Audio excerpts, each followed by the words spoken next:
You know, when people are happy, they sit there, man, I wish life could be like this all the time.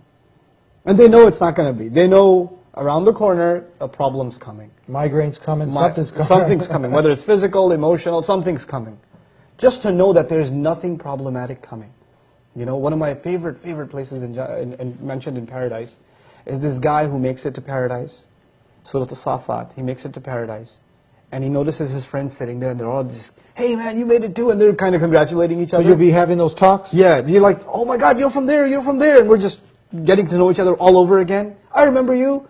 And then he wonders, what happened to my best friend? I don't see him here. So he, from way back in the day, back in this world, he remembers his one friend missing from this group.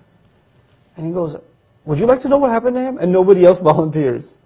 But he wishes to see his old friend. So imagine this, in Jannah, Allah opens a window so he can see his friend in hell. Okay, so this is a scene described in the 37th surah. So he looks the guy burning in hellfire, his best friend. You get to see this now. You get to see this from Jannah, because in Jannah you get anything you want, right? So he wanted to see his friend. Wish granted. You get a view into hellfire and you see your friend burning there. And he says, لَقَدْ كِدْتَ تُرْدِينَ. You almost made me fall off the cliff too, man. He looks at his friend, doesn't say, you okay, can I pull you out? He doesn't say that. He said, man, you almost took me to the party with you. That was the guy trying to take him to the nightclub. That's correct. He goes, you made me, almost got me.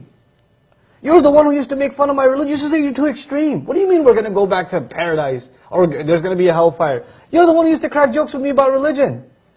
You're that guy. And then, now imagine this guy who's in Jannah looking at this and saying, oh, thank God I didn't listen to you. Because for a second there I was thinking about it. Right?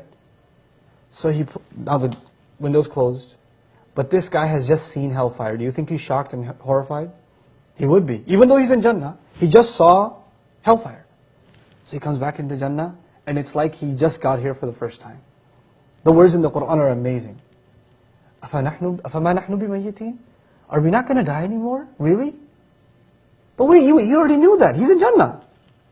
But when he saw a glimpse of hellfire, the most beautiful thing he could appreciate about Jannah, first and foremost, like it's a reintroduction to Jannah, what's the first thing he says?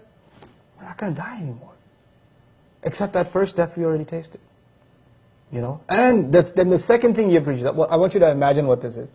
The second thing he says that he loves about Jannah. Now imagine, trees, mansions, friends, waterfall, all the food you want, amazing things around him. And what's the number two thing? First thing, we're not going to die anymore.